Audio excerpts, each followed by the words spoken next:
गंगा की अनुपम तट पर बसा काशी, जिसका अर्धचंद्राकार स्वरूप यहाँ आने वाले पर्यटकों तथा स्थानीय निवासियों के लिए आकर्षण का मुख्य केंद्र है।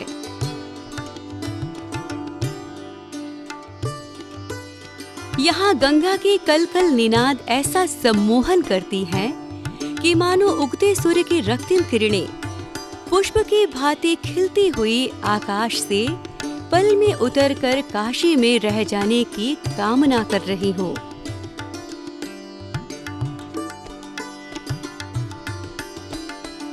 गंगा को स्पर्श कर अपने को धन्य करने वाली ये सीढ़ियां, मंदिरों की श्रृंखलाएं तथा उनमें उत्पन्न अनवरत ध्वनियां काशी के आध्यात्म को दर्शाती हैं। काशी का संपूर्ण क्षेत्र पवित्र मंडल है। काशी में पंचकोश यात्रा का बहुत महत्व है और पंचकोश का परिमित स्थल देवादिदेव महादेव का परम प्रिय क्षेत्र है। यहाँ पर उनकी आज्ञा से ही सब कुछ होता है। काशी का विशेष महत्व है। धार्मिक नगरों में काशी बहुत प्राचीन नगरी है और देवताओं का शहर भी इसे कहा जाता है। और यहाँ माना जाता है कि 33 कोटि देवता काशी में वास करते हैं। इस वजह से भी काशी में जो भी कुछ अनुष्ठान होता है वो विशेष हो जाता है। उसी में एक पंचक्रोशी यात्रा भी है और पंचक्रोशी यात्रा काशी में मणिकर्णिका घाट से शुरू होती है और वहीं पर आके समाप्त होती है। और इसका जो प्रारंभ होता है, शुरुआत, जो हम संकल्प लेते हैं काशी विश्वनाथ जी के दर्शन के बाद, वहाँ से इस यात्रा का प्रारंभ लेने का संकल्प लेते हैं और पद यात्रा होती है। और पद यात्रा में विशेष महत्व क्या है, किसी भी वाहन, किसी भी सहारे की जरूरत नहीं होनी चाहिए। ये पंचक्रोशी यात्रा का विशेष अनुष्ठान है। पैदल ही यात्रा करनी होगी। और इस पूछे पंचक्रोशी में कम से कम 76 किलोमीटर की परिधि है। इसमें मुख्यतया 5 मंदिर आते हैं। शुरुआत इसी मंदिर से होती है। काशी में विश्वनाथ दर्शन करने के बाद मणिकर्णिका घाट से जब घाट होते हुए जाते हैं और यहाँ पर पहला पड़ाव होता है स्कंदमेश्वर महादेव के मंदिर में, जहाँ पर यात्री दर्शन पूजन और यहीं पर थोड़ा सा पड़ाव जैसे बोलते हैं, थोड़ा सा आराम करने के बाद फिर पदयात्रा करते हैं। यहाँ के बाद भीमचंडी, उसके बाद रामेश्वरम, उसके बाद शिवपुर, उसके बाद कपिलधारा। ऐसे 5 जगह पे ये यात्रा पूरी करके 76 किलोमीटर की यात्रा पूरी करके पूर्ण होती है। पंचकोशी यात्रा का प्रथम पड़ाव काशी का अति प्राचीन कर्दमेश्वर मंदिर कंदवा ग्राम के दक्षिण पश्चिम में पंचकोशी मार्ग पर स्थित है। 12वीं शताब्दी का गढ़वाल कालीन नागर शैली में बना यह मंदिर देवादिदेव महादेव को समर्पित है।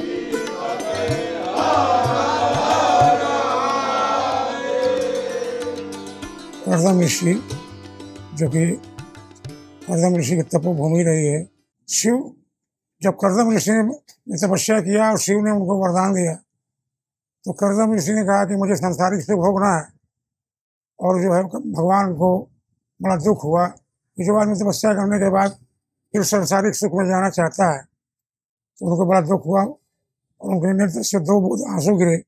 जो ये तीनों तरफ हमारा मंदिर जल से घिरा हुआ है और एक तरफ जो है मंदिर है, इसकी खास विशेषता है। और यह मंदिर पंचकोशी महात्मा के अंतर्गत आता है, काशी खंड के अंतर्गत। यह मंदिर कर्दम ऋषि की तपोस्थली रही है। किंवदंतियां हैं कि कर्दम ऋषि ने यहाँ पर वर्षों तक शिव की तपस्या की। शिव के प्रकट होने पर कर्दम ऋषि ने शिव के जैसे पुत्र की कामना की। उनकी कामना से द्रवित होकर भगवान शिव के नेत्र से जल की धारा निकल पड़ी और उससे बिंदुसार तीर्थ का निर्माण हुआ, जिसने विशाल सरोवर का रूप ले लिया। कहा जाता है कि शिव से आशीर्वाद प्राप्त कर कर्दम ऋषि ने सपत्नी इस सरोवर में स्नान किया तो उन्हें पुत्र रत्न की प्राप्ति हुई। यह विशाल सरोवर मंदिर परिसर को अलौकिक और साधना स्थली बना देता है।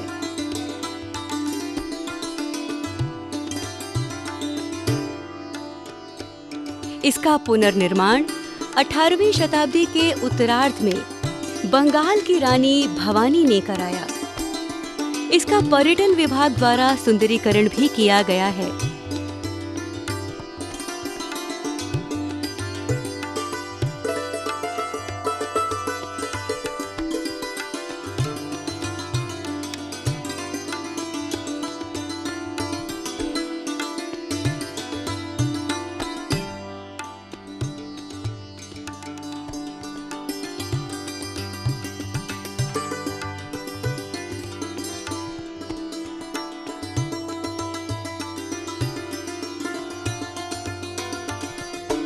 मंदिर सरोवर के पश्चिम में मध्य भाग में स्थित है। मंदिर के प्रवेश द्वार के समीप प्रकृति द्वारा प्रदत्त महादेव की सेवा में 2 घने बड़े वृक्ष हैं, जिससे मंदिर का मुख्य द्वार आच्छादित है, जो महादेव को शीतलता प्रदान करने के साथ ही मंदिर के सौंदर्य को भी बढ़ा रहे हैं।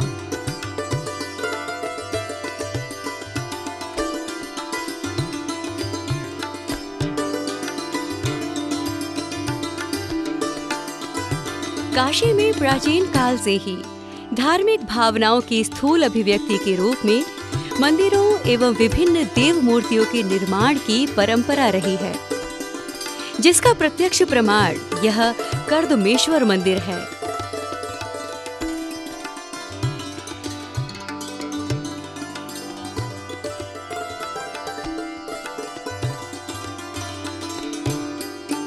शिव को समर्पित इस मंदिर में अंतराल एवं अर्धमंडप से युक्त गर्भगृह में शिवलिंग प्रतिष्ठित है। पश्चिम की भित्ति पर सिंह वाहिनी पार्वती तथा गणेश की परवर्ती आकृतियां बनी हैं। इस मंदिर के प्रवेश द्वार पर मकर वाहिनी गंगा और कूर्म वाहिनी यमुना की आकृतियां उकेरी गई हैं। प्रवेश द्वार के दक्षिण की भित्ति पर महिषमर्दिनी तथा उत्तर की भित्ति पर नृत्य गणेश की आकृति स्थापित है। भारतीय परंपरा और कला का एक वैशिष्ट्य था कि मंदिर चाहे किसी भी देवता को समर्पित हो, यह मंदिर शिव को समर्पित हो, लेकिन उस पर मूर्तियां लगभग सभी ब्राह्मण धर्म के वैदिक परंपरा के देवताओं की मिलती हैं। यानी एक प्रकार से एक समन्वय और समग्र समावेशी दृष्टि भारतीय संस्कृति की जो रही है, उसका मूर्त रूपांतरण हम इन मंदिरों और मंदिरों की मूर्तियों में देख सकते हैं। और इसी कारण जहाँ शिव मंदिर पर शिव के स्वरूपों की विग्रह की प्रधानता है, वहीं शक्ति की मूर्ति भी है, ब्रह्मा भी हैं, विष्णु भी हैं, गणेश भी हैं, बलराम भी हैं, नाग नागी की आकृतियां भी हैं। यानी एक जो भारतीय परंपरा का एक समावेशी स्वर रहा है, उस स्वर को मूर्त रूप में प्रत्यक्ष करता है यह मंदिर। मंदिर का प्रवेश द्वार त्रिशाखा शैली का है, जो पत्र, लता, पद्म और पुष्प से अलंकृत है। मंदिर का अंतराल 4 वर्गाकार स्तंभों पर आधारित तथा अर्धमंडप 8 स्तंभों पर आधारित है।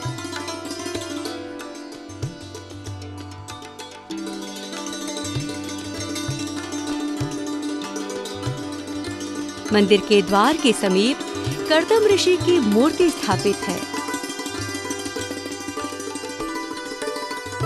मंदिर का मुख पूर्व की ओर है। इस मंदिर की बाहरी दीवारों पर विभिन्न मूर्तियां उत्कीर्ण हैं। मूर्तियों में अलंकरणों का सुंदर और संयुक्त प्रयोग हुआ है। अलंकरणों को गहरा काटकर बनाया गया है तथा मूर्तियों में इसका प्रयोग इस ढंग से किया गया है कि मूर्तियों का सौंदर्य और बढ़ जाए। अपनी स्थापत्य संरचना में कर्दमेश्वर मंदिर छोटा किंतु नागर शैली का आनुपातिक सुंदर संरचना है। मंदिर की तुलना खजुराहो के दुलादेव मंदिर से की जा सकती है। यह मंदिर कई अंग शिखरों की संरचना वाले शिखर से सुशोभित है, जो दूर से ही भक्तों का ध्यान आकर्षित करती है। ये मंदिर शिव को समर्पित है और इसीलिए गर्भगृह में बहुत सुंदर शिवलिंग योनिपीठ पर स्थापित है। और वर्तमान में इस मंदिर में पूजा अर्चना की जाती है, यानी वर्शिप में है ये मंदिर। इस मंदिर का वैशिष्ट्य ये है कि बहुत ऊंची जगती पर यह बना है, आधार पीठ। इसलिए मंदिर का उभार दूर से ही एक बड़े मंदिर जैसा दिखाई पड़ता है। नागर शैली का एक मंदिर है ये। और अगर हम इसकी तुलना करें तो खजुराहो का दूलादेव मंदिर है, वो लगभग इसी के समान है और इसी काल का है, 12वीं शताब्दी ईस्वी। इस मंदिर में अगर स्थापत्य की दृष्टि से आप कहें तो जगती के बाद मंदिर के सम्मुख रचना में, यानी एलिवेशन में अगर आप कहेंगे तो अधिष्ठान है, जंगा है, मुख्य दीवार भित्ति जिसको कहते हैं, ऊपर वरंड और सबसे ऊपर शिखर और उसके ऊपर त्रिशूल शिव का कलश के साथ। मंदिर की मूर्तियां ब्राह्मण देव कुल के देवताओं तथा लोक धर्म से संबंधित जुड़े नाग नागे से संबंधित है।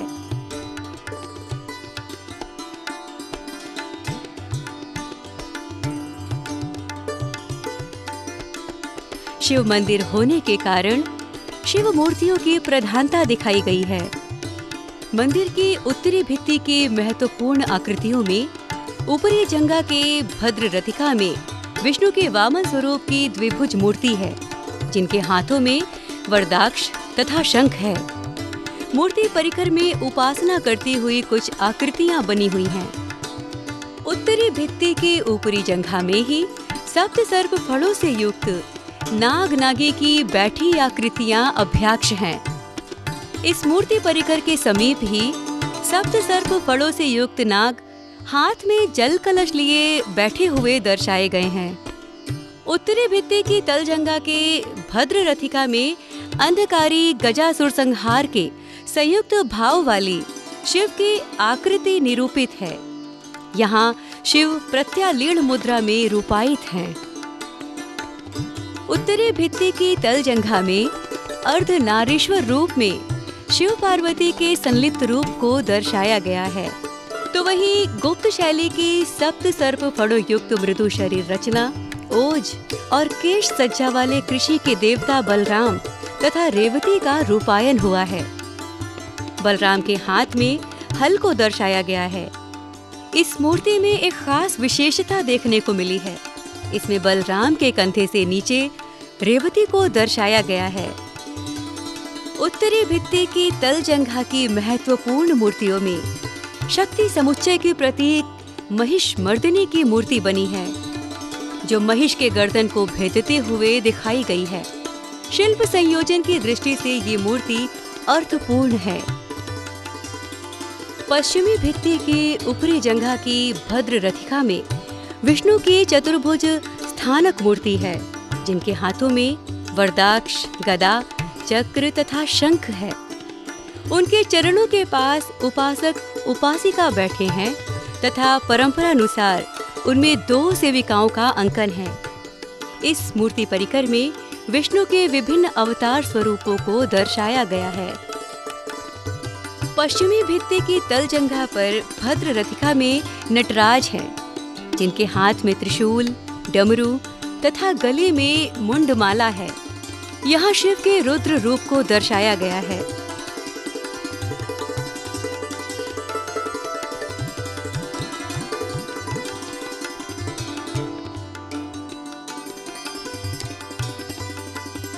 पश्चिमी भित्ति की तलजंघा की महत्वपूर्ण मूर्तियों में ब्रह्मा की चतुर्भुज मूर्ति है।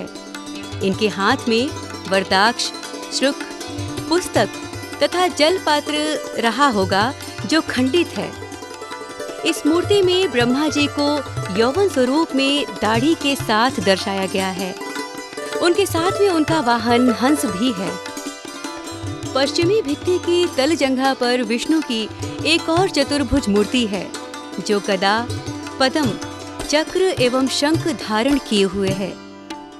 मूर्ति परिकर में विष्णु के दशावतार के प्रमुख रूपों में कल्कि, नरसिंह, नरवराह, बलराम, पद्मासन मुद्रा में बुद्ध तथा वामन अवतार को दर्शाया गया है। इसमें विष्णु के वाहन गरुड़ को भी दर्शाया गया है।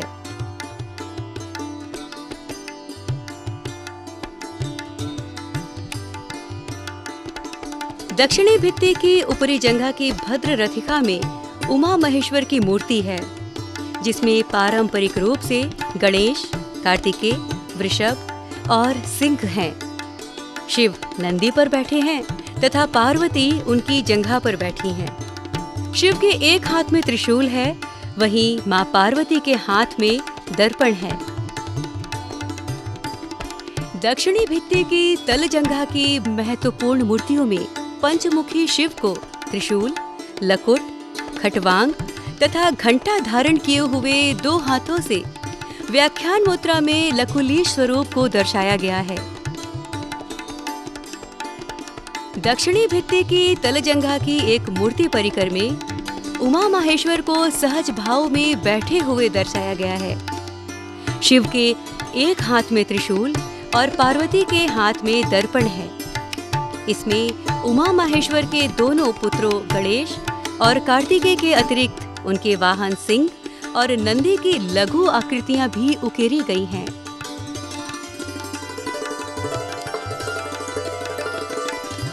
दक्षिणी भित्ति की तल जंघा में बाईं ओर की रथिका में उमा माहेश्वर की मूर्ति है। यहाँ शिव नंदी पर विराजमान है। शिव के बाएं जंघा पर पार्वती बैठी है, जिनके हाथ में सौंदर्य का स्वरूप दर्पण है।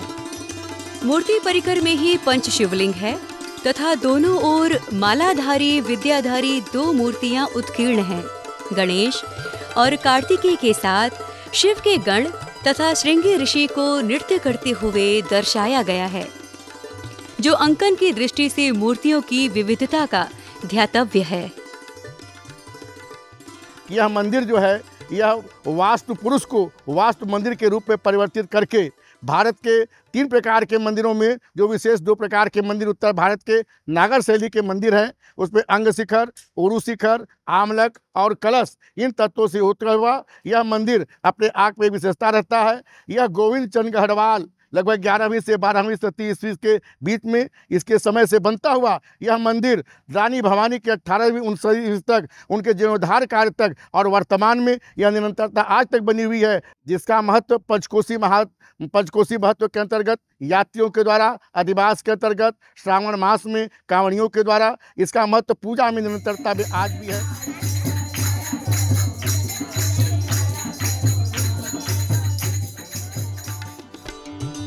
मंदिर की जगती पर वैद्य की 2 मूर्ति स्थापित है, जिसमें एक वैद्य के हाथ में शास्त्र तथा दूसरे को औषधि को खल में कूटने का दृश्य दर्शाया गया है, जो काशी में प्राचीन काल से वैद्य की चिकित्सा पद्धति को दर्शाती है।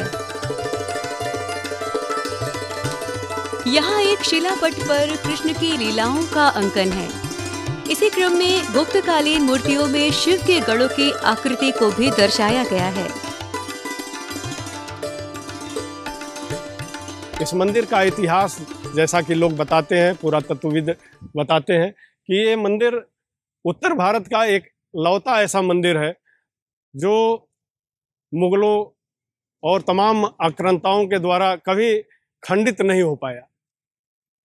पूरे उत्तर भारत का एक लौता मंदिर है और इस मंदिर का स्थापत्य कला आप देखेंगे, दुनिया आश्चर्यचकित रहता है कि उस जमाने में ये मंदिर कैसे निर्माण हुआ होगा और कैसे बना होगा। मंदिर के समीप कई छोटे छोटे मंदिर बने हैं, जिनमें लगभग 12वीं शती का विरूपाक्ष मंदिर महत्वपूर्ण है।